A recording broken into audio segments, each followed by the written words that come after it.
Desculpe, pessoal, eu tive um probleminha aqui, mas deu para salvar o que já foi dito. Então, continuando. Eu deixei para vocês um slide com um quadro onde tem diversos aspectos que diferenciam os crimes das contravenções penais. É importante vocês darem uma lidinha para saberem qual é a diferença. Nós vimos que existem alguns tipos de ação penal que são descritas no artigo 100 do Código Penal, quais sejam ação penal pública, que pode ser condicionada ou incondicionada, ela é condicionada à representação do ofendido ou requisição do ministro da Justiça, e ela pode ser privada. Aprendemos que o início da ação penal se dá através de denúncia ou queixa-crime, a depender do tipo dela. Nós estudamos os elementos do crime, que são o sujeito ativo, sujeito passivo, objeto jurídico e o objeto material, sendo que o sujeito ativo é aquele que pratica o crime. É o autor do crime, é quem vai ser processado pela prática do crime. O sujeito passivo é a vítima, é aquele que recebe a prática do crime. Por isso ele é passivo, ele recebe. É estranho falar ele recebe a prática do crime, né? Mas é isso, o crime é cometido contra ele, ele é a vítima. O objeto jurídico do crime é o bem tutelado. Por exemplo, no homicídio, o bem juridicamente tutelado é a vida. Então, esse é o elemento que o direito penal protege. Nos crimes contra a propriedade, furto, roubo, eles têm como bem, como objeto jurídico protegido, o direito à propriedade, que tem previsão constitucional, como nós já estudamos. Nós temos também como elemento o objeto material, que é a coisa sobre a qual recai o crime. Não? O furto é a coisa que alheia móvel que foi subtraída para si ou para outrem, e assim por diante. Nós estudamos os elementos do crime e após os pressupostos, que são conduta dolosa ou culposa, resultado, nexo causal e tipicidade, sendo que o resultado e o nexo causal somente são exigidos nos crimes materiais. Nós vimos que ilicitude é a relação de antagonismo estabelecida entre o fato típico e a norma. Vimos o que é fato típico. Estudamos a culpabilidade, que é o juízo de reprovação a que é submetida a conduta do agente delitivo. Vimos que dentro do elemento subjetivo do crime temos a forma dolosa ou culposa, sendo que culpa pode ser por imprudência, negligência e imperícia. Estudamos as espécies de penas, que são privativas de liberdade, restritivas de direito e multa, previstas no artigo 32 do Código Penal. Vimos a diferença entre prisão preventiva e temporária. Estudamos que no artigo 301 do Código de Processo Penal existe a permissão para que qualquer pessoa do povo possa prender o agente que está em flagrante delito, que está cometendo o crime, e que o mesmo artigo prevê a obrigatoriedade, o dever, que é legal, por conta da previsão na lei, dos agentes policiais e autoridades policiais. Nós estudamos minuciosamente as situações de flagrante delito e como ele se configura, e nós paramos no início do estudo da medida de segurança, que é aplicada pelo juiz em sentença para os inimputáveis e semi-imputáveis. Retomando, os inimputáveis, eles têm a pena isenta por falta de culpa, em razão de doença mental, desenvolvimento mental incompleto ou desenvolvimento mental retardado. significa que ao tempo da ação delituosa, eles não tinham entendimento do caráter ilícito do fato praticado. Eles não entendiam que aquilo era crime, que aquilo não deveria ser feito. São eles os doentes mentais, os menores de 18 anos, são inimputáveis. Então, eles não respondem por processo criminal. Eles vão responder por ato infracional que é previsto no Estatuto da Criança e do Adolescente, que é o ECA. Também vimos que os inimputáveis podem ser considerados aqueles que têm embriaguez completa proveniente de caso fortuito ou força maior. Vimos que é bem difícil essa configuração, né, gente? Porque quem bebe, quem se embriaga é porque quer. Para que ele tenha uma embriaguez completa por caso fortuito ou força maior, é bem complicado. E os maiores de 70 anos por conta dos benefícios no cumprimento da pena. Temos também a aplicação de medida de segurança para os semi-imputáveis. Eles têm a capacidade de entendimento diminuída. Existe a aplicação de pena, mas por conta dessa diminuição de capacidade de entendimento, a pena pode ser reduzida de 1 a 2/3 em sua aplicação. Quais são as funções da aplicação das sanções? Por que ela é aplicada? Por que uma criança respeita o que o pai e a mãe determinam dentro de casa, que seria a lei dentro da casa? Na infância, por medo da reprimenda, por medo do castigo. Na idade adulta, por respeito, por amor. Em sociedade, também devem ser respeitados os limites impostos pelas leis que protegem a nossa sociedade como um todo. Principalmente as leis penais vão regulamentar esses limites, né?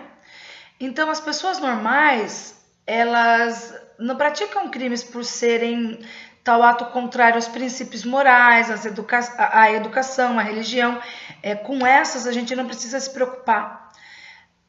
Em contrapartida, nós temos aqueles que praticam infrações penais e para os quais deve existir uma reprimenda, que também é prevista em lei, para nos proteger, para proteger o cidadão comum daqueles que delinquem.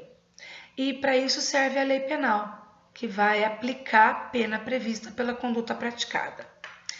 Então, as funções são função retributiva, que é a responsabilização pessoal do agente pela prática delitiva, aplicando-lhe a pena prevista em lei ao caso concreto.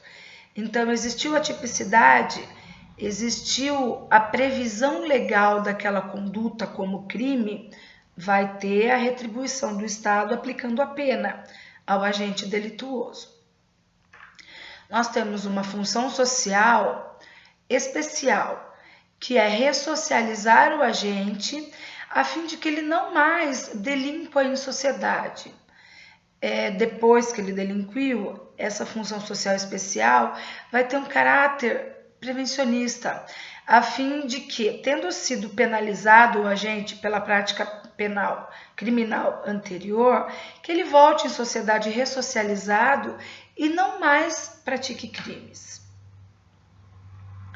E temos a função preventiva geral, que é aquela de prevenir a prática criminal através de sanções previstas em lei, para desestimular a prática criminal, através da punição do agente infrator.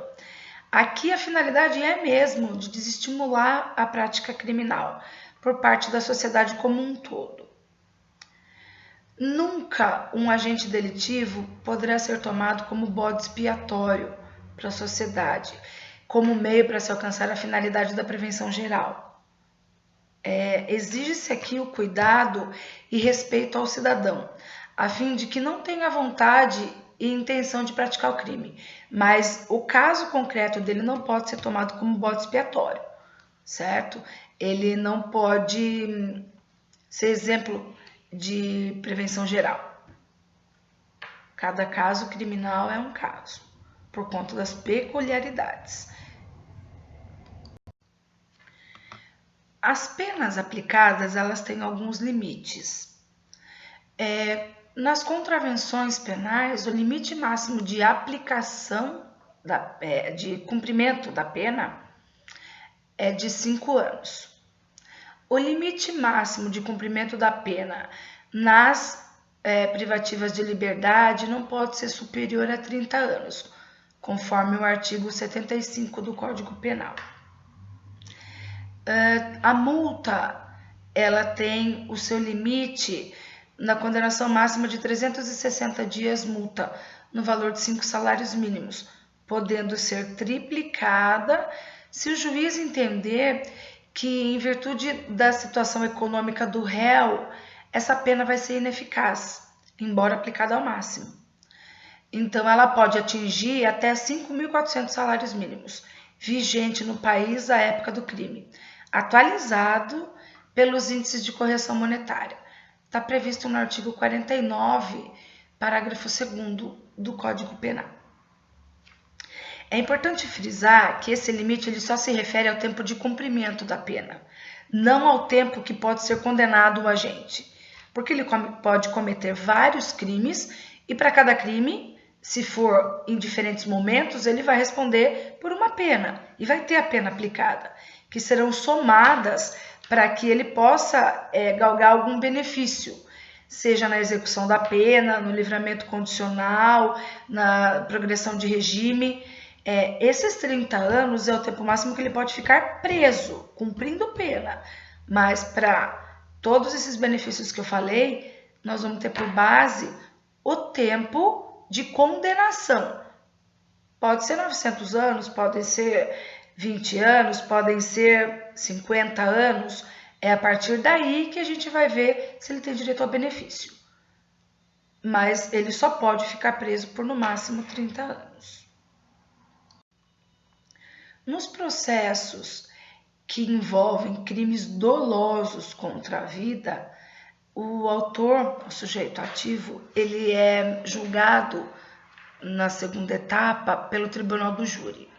Se o tribunal do júri entender que ele deve ter uma condenação maior que 20 anos, ele vai ter direito a um recurso chamado protesto por novo júri, onde ele pede para que o juiz, através do seu advogado, ele pede para que o juiz marque uma nova data, um novo júri, para ser julgado novamente, a fim de que a pena seja aplicada menor que 20 anos.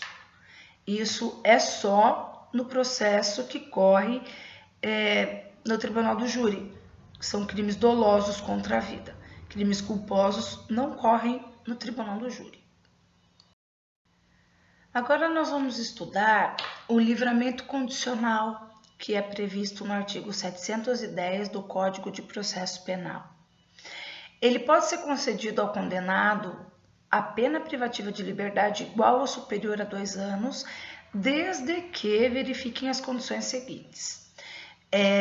Então, é importante salientar que somente é condenado a pena privativa de liberdade igual ou superior a 2 anos. Ele tem que ter algumas condições, quais sejam: vai cumprir mais da metade da pena ou mais de 3/4 se ele for reincidente. Reincidente é aquele que já teve condenação criminal, tá? Tem que ter ausência ou cessação da periculosidade do agente. Ele precisa apresentar um bom comportamento durante a vida carcerária. Precisa comprovar aptidão para promover a própria subsistência através de trabalho honesto. E ele precisa ter reparado o dano causado pela infração, salvo a impossibilidade de fazê-lo. Dependendo do crime, não tem possibilidade de reparação por parte do agente. Agora nós vamos ver o que é crime consumado, previsto no artigo 14, inciso 1º do Código Penal. O crime consumado é aquele onde foram realizadas todas as condutas, todos os elementos constantes de sua definição legal. Tudo que está previsto na lei para definir o crime, todas aquelas condutas têm que ser praticadas. Aí sim o crime é consumado. Por exemplo, o crime de furto, ele se consuma no momento em que o sujeito subtrai para si ou para outrem coisa alheia móvel. No exato instante em que o bem sai da esfera de disponibilidade da vítima, tem a configuração do crime, tem a consumação do crime. Nesse caso, todas as elementares do tipo de furto foram inteiramente realizadas, por isso o crime foi consumado. A tentativa está prevista no artigo 14, inciso 2º do Código Penal. Ela diz que a consumação do crime não foi alcançada por circunstâncias alheias à vontade do agente, mas houve o início da ação delituosa. Por conta disso, por ele não ter conseguido o seu intento, que era a prática de consumação do crime, a pena será igual ao crime consumado, a pena aplicada, diminuída de 1 a 2/3, salvo estipulação em contrário. Então, aqui nós temos a execução do crime iniciada e a consumação não ocorre por circunstâncias alheias à vontade do agente, circunstâncias que o agente não preveu, por isso aconteceram. Nós temos excludentes de ilicitude para que a gente não possa cobrar do agente uma atitude diferente daquela que ele praticou naquele momento. Vai excluir a ilicitude, o caráter ilícito do crime. Estão previstas no artigo 23 do Código Penal e descritas nos seguintes artigos 24, 25 e assim por diante. Elas são legítima defesa, estado de necessidade, estrito cumprimento do dever legal e exercício regular de direito. Age em estado de necessidade quem pratica o fato criminoso para salvar de perigo atual, que não provocou por sua vontade nem podia de outro modo evitar, direito próprio ou alheio, cujo sacrifício nas circunstâncias não era razoável exigir-se. Vamos lá. O estado de necessidade ele vai se configurar quando alguém, para salvar um bem jurídico próprio ou de terceiro, atinge outro bem jurídico. Eles estão expostos a perigo. Então, entre um bem jurídico alheio e o meu, o mais importante vai ser o meu. Eu estou agindo em estado de necessidade. Quem tem o dever legal de enfrentar o perigo, ele não pode se valer dessa excludente de ilicitude para não ter aplicação da sanção, para não ter o crime configurado. Em seguida, nós temos a legítima defesa, que é quando o agente, usando moderadamente dos meios necessários, repele a injusta agressão atual ou iminente a direito seu ou de outrem. É importante lembrar que aqui a agressão tem que ser injusta, eu não posso ter provocado a situação, né? Eu não posso ter provocado o crime, senão não tem legítima defesa. Então tem que ser injusta a agressão sofrida, atual ou iminente. Ela tem que estar acontecendo ou na iminência de acontecer. Atrapalhando, né? Prejudicando um direito meu ou de terceiro. Então, assim como no estado de necessidade existe a defesa da legítima defesa de terceiro também. Diante da injusta agressão aqui, a lei não vai exigir do sujeito uma simples e cômoda fuga do local. Ele pode se defender. Então, uma pessoa, se ela empunhar uma faca e for em direção a outra para repelir a uma agressão injusta de alguém que está vindo com uma faca em sua direção, não vai cometer crime, porque vai estar acobertada pela legítima defesa. Nós temos o exercício regular de direito, que é a atuação do agente dentro dos limites legais, não podendo cometer crime por estar exercitando uma prerrogativa legal. Por exemplo, um advogado ou um padre que se recusa em depor em juízo por parte de quem por ter o dever legal de guardar o silêncio. Ele não vai cometer crime de desobediência, porque ele tem obrigação legal de guardar o silêncio, de guardar o segredo, de permanecer em silêncio. Nós temos depois o estrito cumprimento do dever legal, que é quando a gente atua no estrito cumprimento de um dever que conste de lei, a lei no sentido amplo aqui, tá? Então não vai haver crime. Como esta excludente específica exige o estrito cumprimento do dever legal, precisamos ressaltar que haverá crime quando a gente extrapolar os limites do dever legal dele.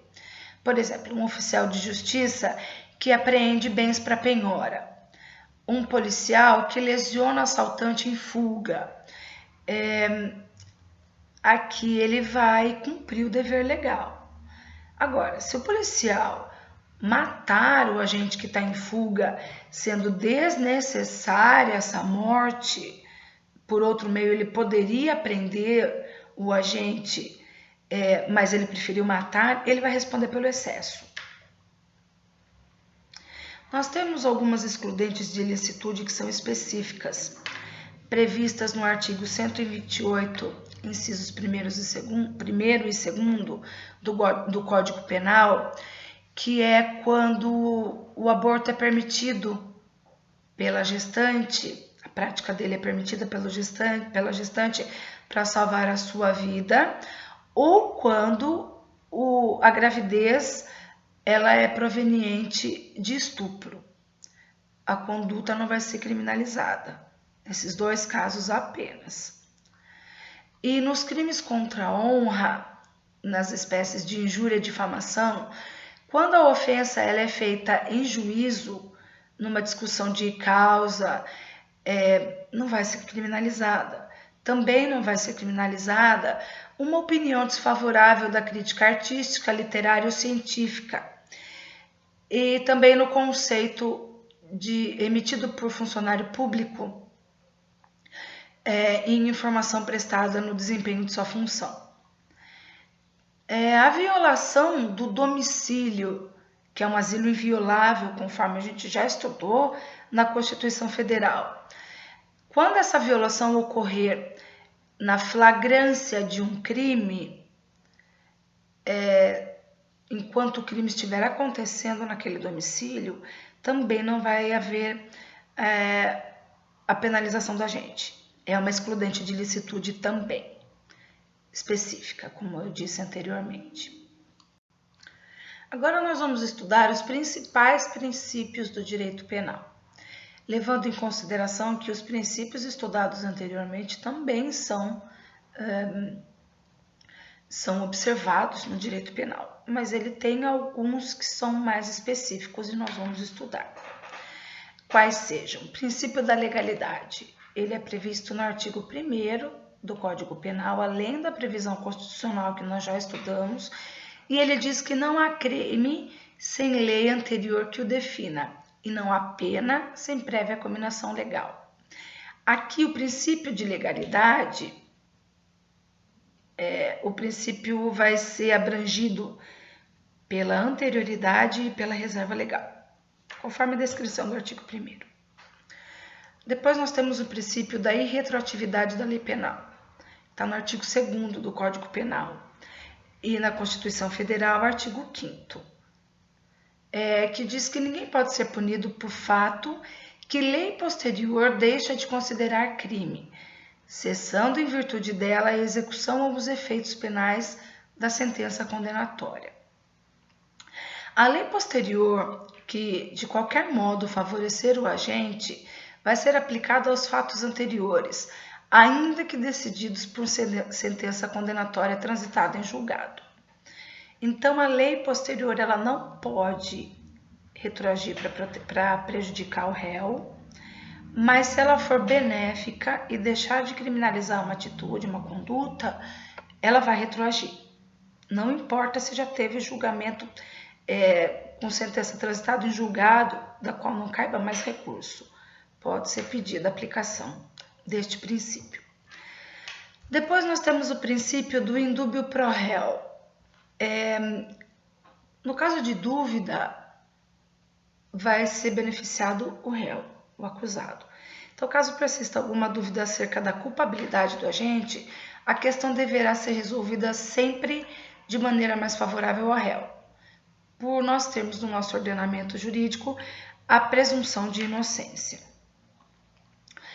Nós temos também o princípio da vedação do bis in idem. Ninguém pode ser condenado 2 vezes pelo mesmo fato.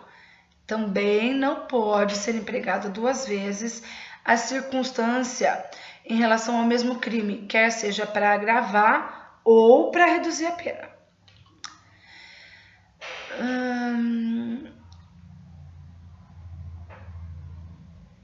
Depois nós temos o princípio da intervenção mínima, onde o Estado ele só deve intervir em situações em que forem muito necessárias as intervenções. A lei penal ela deve cuidar de lesão a bem jurídico relevante, de modo que o Poder Judiciário, através do juiz criminal, só seja acionado para solucionar fatos relevantes para a coletividade. Esse princípio é importante que seja observado pelo legislador quando da criação da lei. Depois nós temos o princípio da insignificância, que diz que o fato é atípico quando a lesão ao bem jurídico tutelado pela lei penal for tão pequena, tão irrisória, que não justificaria a movimentação da máquina judiciária, por conta de ser pequeno o prejuízo a que foi submetido a vítima. O gasto no decorrer do processo é muito maior para o Estado, não vale a pena. Não tem como a gente cogitar a aplicação desse princípio em crimes incompatíveis, como, por exemplo, o homicídio, o estupro. Não tem como, né? Não é possível. O Código Penal é dividido em 2 partes, a parte geral e a parte especial. A parte geral vai do artigo 1º ao 120, e lá descreve tudo que a gente viu até agora. Claro que nós vimos resumidamente, mas lá trata de crimes, só que não os tipifica. Os crimes eles vêm descritos a partir do artigo 121 e vai até o 359H. Eu trouxe para vocês alguns crimes para vocês conhecerem e para aqueles que já conhecem entenderem. Então vamos lá. Os crimes contra a honra, eles estão previstos nos artigos 138, 139 e 140 do Código Penal. São calúnia, difamação e injúria. Calúnia é atribuir falsamente a alguém a prática de um fato tido como crime. Tem uma pena de detenção de 6 meses a 2 anos mais multa. Difamação é imputar a alguém um fato ofensivo à sua reputação. Tornar pública essa imputação ofensiva à sua reputação. Injúria é ofender a dignidade ou decoro de alguém, é o que a pessoa pensa dela. Tem pena de 1 mês a 6 meses mais multa. Na calúnia, voltando, nós vamos atribuir a alguém um fato criminoso sabendo que é mentira. O bem jurídico tutelado é a honra da pessoa, o sujeito ativo é quem imputa o crime falsamente a alguém, o sujeito passivo é quem é a vítima, quem está sendo acusado por nós de ter praticado um crime. As penas não são muito elevadas nesses crimes, mas são crimes muito comuns e nós devemos tomar cuidado com tudo que é dito, com tudo que é escrito em rede social principalmente, porque pode configurar um desses crimes. A seguir, nós temos dos crimes contra a inviolabilidade de segredo. Eu trouxe para vocês a violação de segredo profissional do 154 do Código Penal por conta de se algum profissional quiser ser empregado ao invés de abrir um escritório, ele tem que saber que ele não pode revelar o segredo que ele tem aprendido em função da profissão, né, do ministério, ofício, profissão ou função, e que possa causar dano a quem nos ensinou, nos contou esse segredo, porque isso é um crime. Temos também crimes contra o patrimônio, furto, roubo, dano. A diferença entre o furto, que está no 155, e o roubo, que está no 157, é o cometimento do crime com grave ameaça ou violência à pessoa. Então, se houver grave ameaça ou violência, é roubo, não é furto. Existe uma lei, que é a 9.099 de 95, que ela veio ao mundo jurídico para criar os juizados especiais, cíveis e os criminais. Nós vamos estudar hoje uma parte da lei que se refere ao GCRIM, que é o Juizado Especial Criminal. O GCRIM ele tem um rito diferenciado, o processo ocorre de uma forma diferente e só vai poder ser apurado por esta lei o crime que tiver menor potencial ofensivo, ou seja, a pena prevista para o crime, a pena máxima prevista para o crime, não pode ser superior a 2 anos, tá? Então, é sempre igual ou menor a 2 anos. O crime que for punido com pena máxima igual ou inferior a 2 anos é rito do GCRIM, vai seguir o GCRIM, se não é da justiça comum. Ele é um processo mais rápido. Eu coloquei para vocês o artigo 62, que fala dos critérios, né, que vão orientar esse processo. Oralidade, simplicidade, informalidade, economia processual e celeridade. E tem sempre como objetivo a reparação do dano sofrido pela vítima e aplicar a pena não privativa de liberdade. Agora nós vamos estudar um pouquinho do inquérito policial. Ele está previsto no artigo 5º do Código de Processo Penal. Ele é um procedimento administrativo que não tem contraditório, ou seja, a outra parte não precisa se defender, e é onde a autoridade policial vai investigar os crimes a ele informados.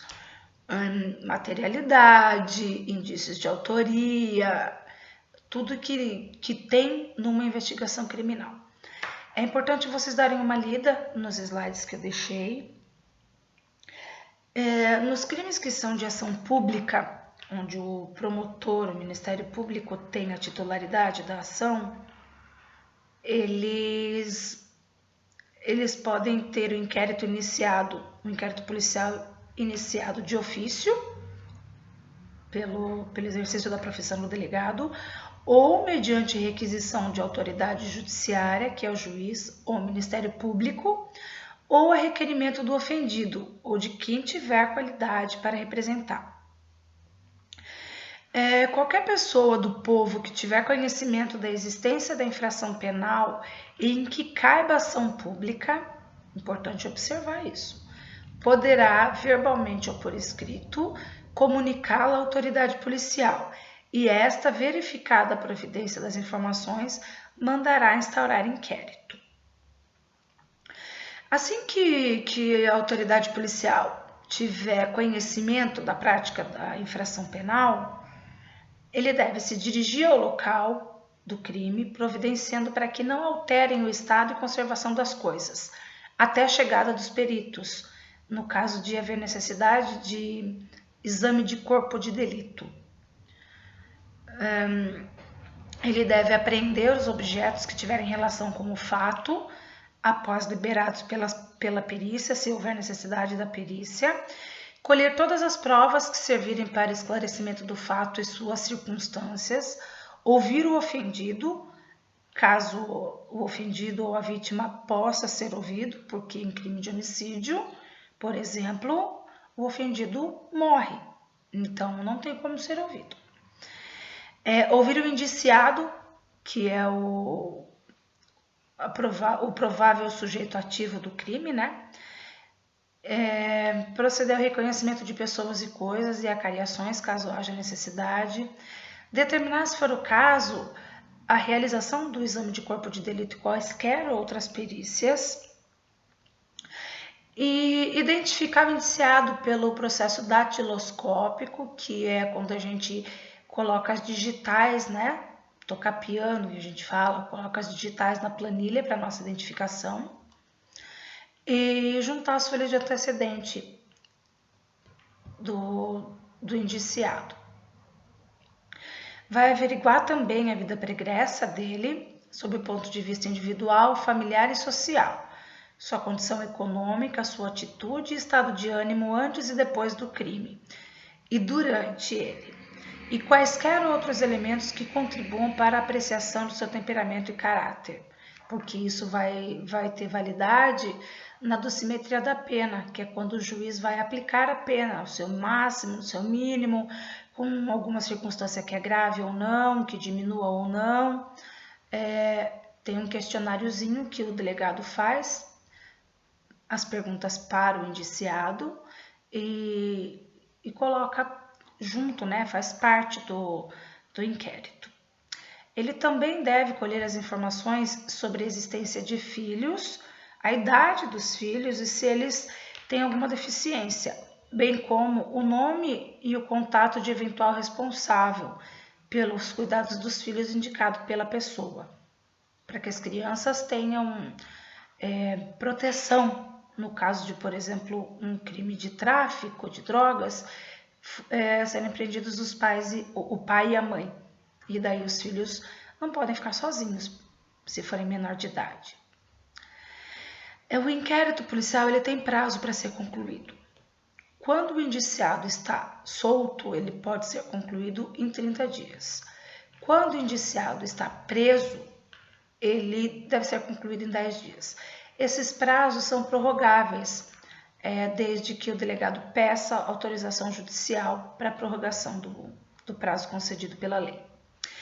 Todos os instrumentos do crime e os objetos que interessem a prova acompanharão os autos do inquérito. Então, tudo que for apreendido, o delegado vai mandar para o fórum e fica depositado em juízo. Agora nós vamos estudar um pouquinho os efeitos da condenação. Quando é imposta uma pena a um réu num processo criminal, existem alguns efeitos dessa condenação. O principal e os secundários. O principal é a imposição de pena, né? Privativa de liberdade, restritiva de direitos, multa ou medida de segurança. Então, o principal efeito, né, da condenação é a aplicação da pena. Os efeitos secundários, eles podem ser de natureza penal e extrapenal, genéricos ou específicos. E isso vai vir descrito pelo crime, quando possível, ou tem a lei que trata dos efeitos da condenação. Tem uma parte do código que vai tratar de efeitos da condenação, onde vai dizer efeitos específicos no caso de algum crime. Por exemplo, um professor de escola pública concursado que dá aula para adolescente, se ele for preso por conta de estar servindo bebida alcoólica para adolescente, não pode vender nem servir, é crime. Se ele for condenado por isso, ele perde o emprego público dele, porque entende-se que ele não tem condições de ensinar, de cuidar do intelecto de um adolescente por conta dele ter servido bebida alcoólica, que é crime. Existem algumas causas que extinguem a punibilidade. Elas são legalmente previstas no artigo 107 do Código Penal e vão extinguir a possibilidade de punição da pena ao condenado. Com a prática da infração, surge para o Estado o direito de punir, o agente. Isso é a punibilidade. Então, resumindo isso, nada mais é do que a possibilidade jurídica de o Estado impor a sanção ao autor do delito. E existem algumas causas que extinguem esse direito do Estado, essa obrigação do Estado de impor sanção ao agente delitivo. Quais sejam: morte do agente, anistia, graça ou indulto, pela retroatividade da lei que não o considere mais crime, chamado abolitio criminis, prescrição, decadência e perempção, renúncia do direito de queixa ou pelo perdão aceito nos crimes de ação privada, pela retratação do agente nos casos em que a lei permita, os incisos 7º e 8º foram revogados, e também pelo perdão judicial nos casos previstos em lei.